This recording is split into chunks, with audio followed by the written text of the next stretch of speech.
JSK movie അതിനെക്കുറിച്ചുള്ള എൻ്റെ അഭിപ്രായമാണ് നമ്മൾ ഈ വീഡിയോയിൽ നോക്കാൻ പോകുന്നത്.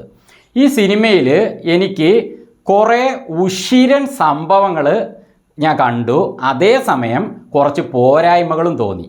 അപ്പോൾ ഇതിലെ ആ പോരായ്മകൾ എന്താണെന്ന് ഞാൻ ആദ്യം പറയാം, അതിന് ശേഷം ഈ സിനിമ എങ്ങനെയായിരുന്നു എന്ന് പറയാം.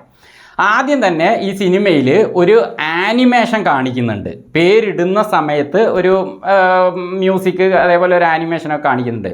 അത് നല്ലൊരു പ്രതീക്ഷ തരുന്നുണ്ട്. അത് ഇതിലെ ഒരു കഥാപാത്രത്തിൻ്റെ ഒരു പഴയ ചരിത്രം പോലെയുള്ള കാര്യമാണ്. അപ്പോൾ അതിൽ നിന്ന് ഈ സിനിമയിലേക്ക് എന്തെങ്കിലും സെൻറ്റിമെൻറ്റ്സ് ആയിട്ടുള്ള സംഭവങ്ങൾ പിന്നീട് ഉണ്ടാകും, നന്നായിരിക്കും എന്നൊരു പ്രതീക്ഷ തരുന്നുണ്ട്. പക്ഷേ ആ പ്രതീക്ഷ അങ്ങനെ മങ്ങിപ്പോവാണ്. കാരണം അതുമായി ബന്ധപ്പെട്ട കാര്യമൊന്നും തന്നെ സിനിമയിൽ മുന്നോട്ട് ഒരു നമ്മളെ ടച്ച് ചെയ്യാൻ ഉള്ള സംഭവങ്ങളില്ല. അത് ആ കഥാപാത്രം പിന്നീട് ഒരു കഥ പറച്ചിൽ പോലെ അത് പറയുന്നുണ്ടെങ്കിലും അതിലൊന്നും നമ്മളെ അങ്ങോട്ട് ശരിക്കും ഒന്ന് ടച്ച് ചെയ്യുന്നില്ല.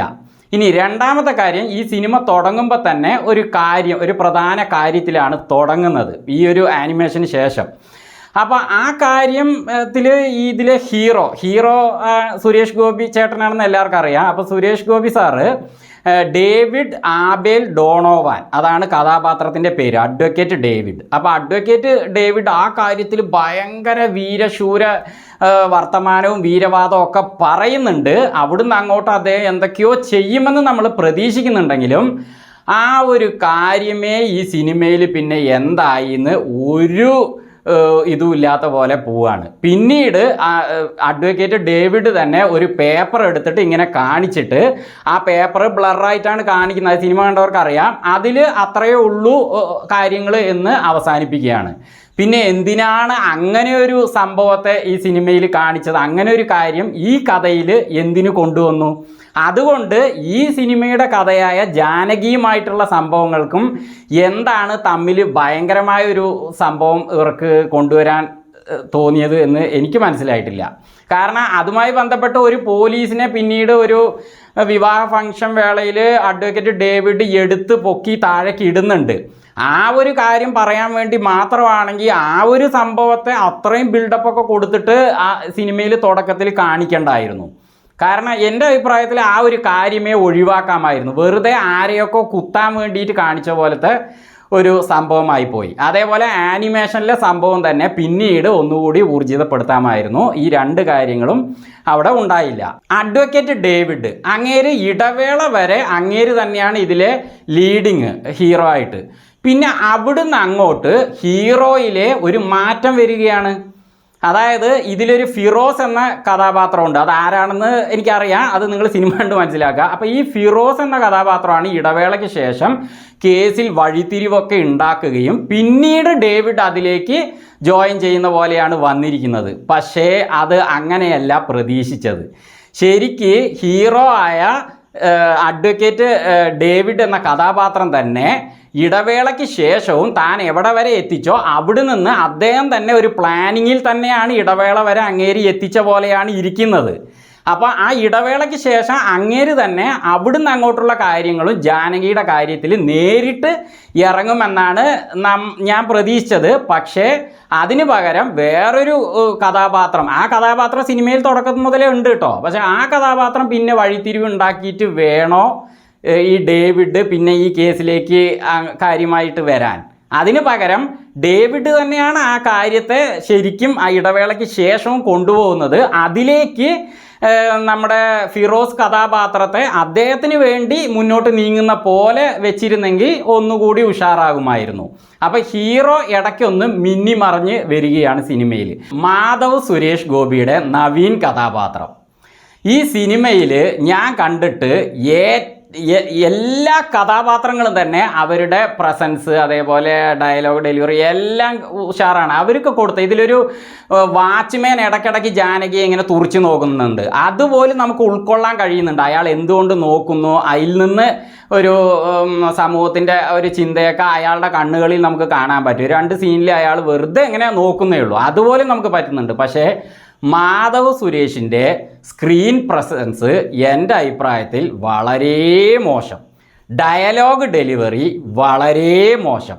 അതേപോലെ അങ്ങേര് ഓരോ ഡയലോഗും പറയുമ്പോൾ അതിൻ്റെ ആ ഒരു ടച്ചിങ് ഇല്ലേ, ഒരു സെൻറ്റിമെൻറ്റ്സ് നമുക്ക് തോന്നണമല്ലോ, അല്ലെങ്കിൽ ഒരു വികാരം തോന്നണമല്ലോ. അങ്ങനെ ഒരു സംഭവമേ ഉണ്ടാവുന്നില്ല. മാധവ് സുരേഷാണ് ഈ സിനിമയിൽ ഏറ്റവും മോശമായിട്ട് കഥാപാത്രത്തെ അവതരിപ്പിച്ചിരിക്കുന്നത്. ശരിക്ക് കുമ്മാട്ടിക്കളി സിനിമ അതിൽ മാധവ് സുരേഷ് തന്നെയാണ് ഹീറോ. അപ്പോൾ അതിൽ സ്ക്രീൻ പ്രസൻസ് കാര്യങ്ങളൊന്നും പോരെങ്കിലും മാധവ് സുരേഷിൻ്റെ ആദ്യത്തെ ഒരു ഹീറോ സിനിമയാണല്ലോ. അപ്പോൾ കക്ഷിക്ക് എന്തായാലും നന്നായിട്ട് ഹാർഡ് വർക്ക് ചെയ്താൽ നന്നായിട്ട് വരാൻ കഴിയുന്ന നടനായിട്ടാണ് എനിക്ക് ആ സിനിമ കണ്ടപ്പോൾ തോന്നിയത്. അതിൻ്റെ റിവ്യൂ വീഡിയോ ഒക്കെ നമ്മുടെ ചാനലിലുണ്ട് കേട്ടോ.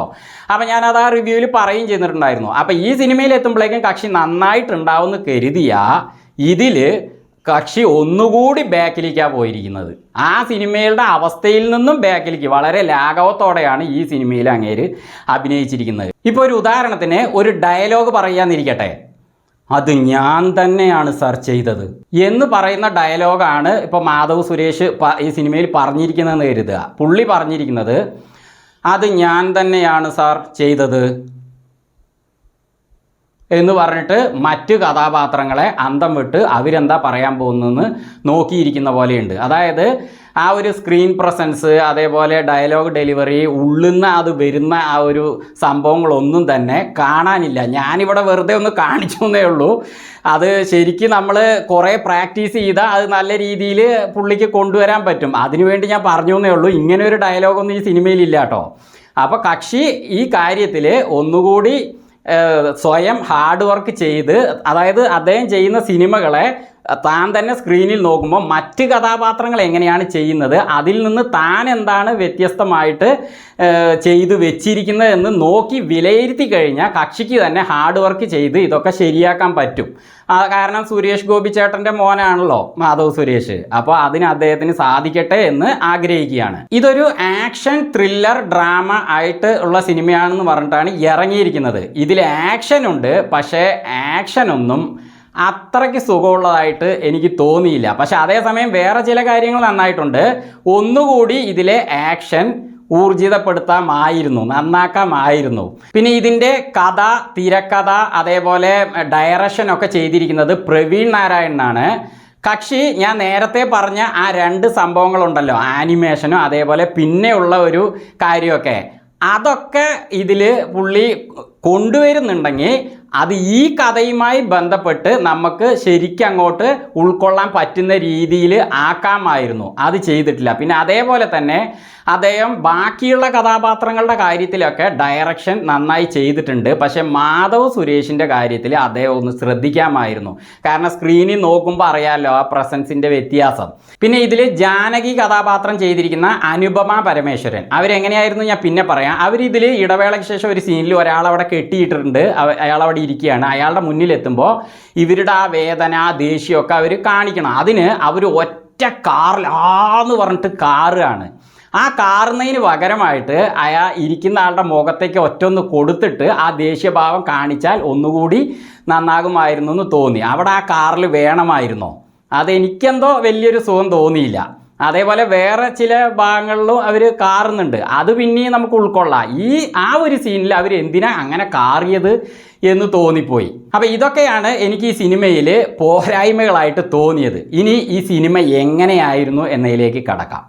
ആദ്യം തന്നെ ഈ സിനിമയിൽ ആദ്യം ഒരു ആനിമേഷൻ കാണിച്ചു എന്ന് പറഞ്ഞില്ലേ ഞാൻ പേരിടുമ്പോൾ, ആ ആനിമേഷൻ നന്നായിട്ട് ചെയ്തിട്ടുണ്ട് കേട്ടോ. അതിലൊരു ഫീലിംഗ് നമുക്ക് ആ കഥാപാത്രവുമായി ബന്ധപ്പെട്ടിട്ട് എന്തൊക്കെയോ സെൻറ്റിമെൻറ്റ്സ് ആയിട്ട് ഇതിൽ ഉണ്ട്. നമുക്ക് സിനിമ മുന്നോട്ട് പോകുമ്പോൾ നന്നായി വരും എന്നൊരു തോന്നൽ സൃഷ്ടിക്കാൻ ആ ആനിമേഷന് കഴിഞ്ഞിട്ടുണ്ട്. അതേപോലെ തന്നെ അതിന് ബാക്ക്ഗ്രൗണ്ട് സ്കോർ ചെയ്തിരിക്കുന്നത് ജിബ്രാനാണ്. ഈ സിനിമയുടെ BGM ചെയ്തിരിക്കുന്നത് ജിബ്രാനാണ്. മ്യൂസിക് ആട്ടോ, BGM ആട്ടോ കക്ഷി കൊടുത്തിരിക്കുന്നത്. ഈ കഥയ്ക്ക് അനുസൃതമായ രീതിയിലുള്ള BGM കക്ഷി ഇതിൽ പൊളിച്ച് കൊടുത്തിട്ടുണ്ട്. അതുകൊണ്ട് തന്നെ ഈ സിനിമയുടെ കഥ, ഈ സിനിമയുടെ ത്രില്ലർ ആയിട്ടുള്ള മുന്നോട്ടുള്ള ആ ഒരു ജോണർ, അതിന് നല്ലൊരു പോസിറ്റീവ് എനർജി കൊടുക്കാൻ ഇദ്ദേഹത്തിൻ്റെ BGMന് നല്ലൊരു പങ്ക് വഹിച്ചിട്ടുണ്ട്, നന്നായിട്ടുണ്ട്. ഈ സിനിമയ്ക്ക് മ്യൂസിക് ചെയ്തിരിക്കുന്നത് ഗിരീഷ് നാരായണനാണ്. അതേപോലെ ഇതിൽ ചില പാട്ടുകളുണ്ട്, ആ പാട്ടുകളൊക്കെ തന്നെ ഈ സിനിമയുടെ കഥയ്ക്ക് ഒത്ത വിധമുള്ള പാട്ടുകൾ തന്നെയാണ്, നന്നായിട്ടുണ്ട്, കുഴപ്പമില്ല. ഈ സിനിമയുടെ ഹീറോ സുരേഷ് ഗോപി സാറുടെ ആ ഒരു ഡേവിഡ് ആബേൽ ഡോണോവാൻ കഥാപാത്രം തിയേറ്ററിൽ ആ ഒരു കോടതിയിൽ വെച്ചിട്ട് അങ്ങേര് മുഴക്കം സൃഷ്ടിച്ചിരിക്കുകയാണ്. അങ്ങേരുടെ ആ ഒരു തീപ്പൊരി വാദം നന്നായിട്ടുണ്ട്. ഇടവേള വരെയും അതിന് കൊടുത്തിരിക്കുന്ന ആ ഡയലോഗ് കാര്യങ്ങളൊക്കെ ഗംഭീരമാണ്. പ്രവീൺ നാരായൺ ഈ സിനിമയുടെ ഡയലോഗ് അതേപോലെ കഥ തിരക്കഥയൊക്കെ വളരെ ഗംഭീരമായിട്ട് തന്നെ ചെയ്തിട്ടുണ്ട്. എങ്ങനെയാണെന്ന് വെച്ചാൽ ഞാൻ നേരത്തെ പറഞ്ഞ ആനിമേഷൻ അതേപോലെ അതിനുശേഷം വരുന്ന കാര്യമൊക്കെ ഇല്ലേ, അതൊക്കെ ഒഴിച്ചു നിർത്തുകയാണെങ്കിൽ അങ്ങേര് ബാക്കി ജാനകിയുമായി ബന്ധപ്പെട്ട ആ കഥയും തിരക്കഥയൊക്കെ നന്നായിട്ട് തന്നെ ചെയ്തിട്ടുണ്ട്. തിരക്കഥയിലൊക്കെ അവസാനം ആകുമ്പോഴേക്കും നമുക്ക് എല്ലാ കാര്യങ്ങൾക്കും തന്നെ ഒരു സാറ്റിസ്ഫാക്ഷൻ കിട്ടുന്ന രീതിയിലാണ് ആ ക്ലൈമാക്സ് കാര്യങ്ങളൊക്കെ വരുന്നത്. ഈ സിനിമയുടെ അവസാനം കോടതി നൽകുന്ന ഒരു തീരുമാനമുണ്ട്, അതൊക്കെ നല്ലൊരു തീരുമാനം തന്നെയാണ്. അത് സിനിമ കാണുമ്പോൾ നിങ്ങൾക്കറിയാം നല്ലൊരു തീരുമാനം തന്നെയാണ്. കാരണം അങ്ങനൊരു സിറ്റുവേഷനിൽ അങ്ങനെ ഒരു തീരുമാനമേ എടുക്കാൻ പറ്റുള്ളൂ. അപ്പോൾ കോടതി അതിന് വിപരീതമായിട്ട് എന്തെങ്കിലും ചെയ്യുന്ന പോലെ കാണിച്ചു പോകുമെന്ന് ഞാൻ കരുതി. ഇല്ലാതാക്കുന്ന ഒരു രീതി, ആ ഒരു സംഭവത്തെ ഇല്ലാതാക്കുന്ന രീതി കാണിച്ചു പോകുമെന്ന് കരുതി. അങ്ങനെ ചെയ്യാതെ ആ സംഭവത്തെ അങ്ങനെ നിലനിർത്തിക്കൊണ്ട് തന്നെ ആ ഒരു നീതി അവിടെ കൊടുക്കുകയാണ്. ഒരു കുഞ്ഞിൻ്റെ കാര്യമൊക്കെ വരുന്നുണ്ട്. അപ്പോൾ അതിന് നല്ല രീതിയിലുള്ള തീരുമാനം തന്നെ ഈ സിനിമയുടെ അവസാനം നമുക്ക് കാണാൻ പറ്റുന്നുണ്ട്. പിന്നെ ഈ സിനിമയിലെ ആക്ഷൻ ഞാൻ നേരത്തെ പറഞ്ഞ പോലെ ശരിക്ക് നല്ല ആക്ഷൻ മൂവികൾ ഇഷ്ടപ്പെടുന്നവർക്ക് പറ്റുന്ന രീതിയിലുള്ള ആക്ഷനായിട്ട് ഇതിൽ വന്നിട്ടില്ല. പക്ഷെ അതേസമയം അവിടെ കൊടുത്തിരിക്കുന്ന ആ ഒരു ആർട്ട് വർക്ക്, ആ ഉത്സവപ്പറമ്പിലെ ആ കോലം കെട്ടി ആടുന്നത്, അതേപോലെ ആ വില്ലൻ്റെ ആ വേഷം, ആ വില്ലൻ ചെയ്യുന്ന കാര്യങ്ങൾ, അതൊക്കെ ആ ആക്ഷൻ്റെ സമയത്ത് നന്നായിട്ടുണ്ട്. പക്ഷേ ആക്ഷൻ ഒന്നുകൂടി നന്നാക്കാമായിരുന്നു. എന്നാലും ബാക്കി കാര്യങ്ങളൊക്കെ അതിന് നന്നായിട്ട് വന്നിട്ടുണ്ട്. നമുക്ക് ത്രില്ലിങ്ങോടെ ആ സംഭവങ്ങൾ കാണാൻ പറ്റുന്നുണ്ട്. അപ്പോൾ ചുരുക്കി പറഞ്ഞാൽ എൻ്റെ അഭിപ്രായത്തിൽ ഞാൻ പറഞ്ഞ ഈ പോരായ്മകളെയൊക്കെ ഒന്ന് മാറ്റി നിർത്തുകയാണെങ്കിൽ ഇത് നല്ലൊരു ക്രൈം ത്രില്ലർ മൂവിയാണ്. കുടുംബസമേതം പോയി കാണാൻ പറ്റിയ മൂവി തന്നെയാണ്. ഫാമിലിയായിട്ട് പോകുമ്പോൾ നമുക്ക് കാണാൻ പറ്റാത്ത ഇഷ്ടപ്പെടാത്ത കാര്യങ്ങളൊന്നും ഇല്ല കേട്ടോ. കണ്ടിരിക്കാൻ പറ്റുന്ന മൂവി തന്നെയാണ്. സിനിമയുടെ അവസാനം വരെയും ജാനകിയുടെ കഥയുമായി ബന്ധപ്പെട്ട ആ ത്രില്ലിങ് അതേപോലെ സസ്പെൻസ് എല്ലാം തന്നെ നമുക്ക് ശരിക്ക് എൻജോയ് ചെയ്യാൻ പറ്റുന്നുണ്ട്. അപ്പോൾ ധൈര്യമായിട്ട് ടിക്കറ്റ് എടുക്കാം.